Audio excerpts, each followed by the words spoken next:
बिस्मिल्लाहिर्रहमानिर्रहीम। अच्छा जी, एक भाई ने सवाल पूछा है कि एक शख्स जो है वफ़ात पा गया है, उसकी वालिदा भी पहले वफ़ात पा चुकी हैं, वालिद भी पहले वफ़ात पा चुके हैं, एक बीवी है, 3 बेटियां हैं और उसके 4 भाई हैं और 3 बहनें हैं। तो अब उनकी जायदाद जो है वो किस तरीके से तकसीम होगी? याद रखें कि जब बेटियां ही मौजूद हों तो अहले सुन्नत में कुछ हिस्सा जो है वो जद्दी जो वारसान हैं वो उनको भी जाता है। तो ये मैं आपको मिसाल दे के समझाता हूँ। 100 रुपया है, फौत होने वाला शख्स मर्द है, वालिदा फौत हो चुकी है, वालिद फौत हो चुके हैं, बीवी मौजूद है, 3 बेटियां हैं, 4 भाई हैं और 3 बहनें हैं। तो इसका हिस्सा कैसे निकलेगा? सबसे पहले जो है वो बीवी का हिस्सा निकाला जाएगा।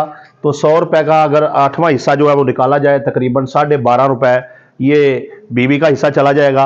अब 3 बेटियों का हिस्सा कैसे निकालना है?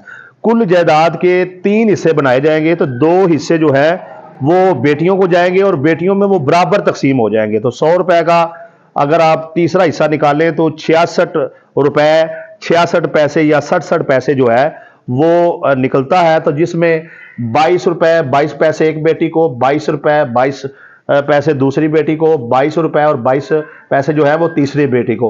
अब बीवी और तीनों बेटियां जो हैं वो क्लियर हो गए, यानी कि 66 रुपये और 66 या 67 पैसे जो है ये 3 बेटियों को 100 रुपये में चले गए, 12.5 रुपये बीवी को चले गए और बाकी की जो रकम बचेगी वो जो फौत होने वाले के जद्दी वारसान हैं, जिनमें उसकी बहनें हैं, भाई हैं, उनको जाएंगे।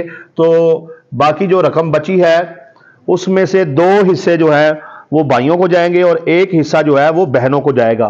तो 2 हिस्से 3 रुपये 78 पैसे एक भाई को, 3 रुपये 78 पैसे दूसरे भाई को, 3 रुपये 78 पैसे तीसरे भाई को, ऐसे ही 3 रुपये 78 पैसे चौथे भाई को जाएंगे।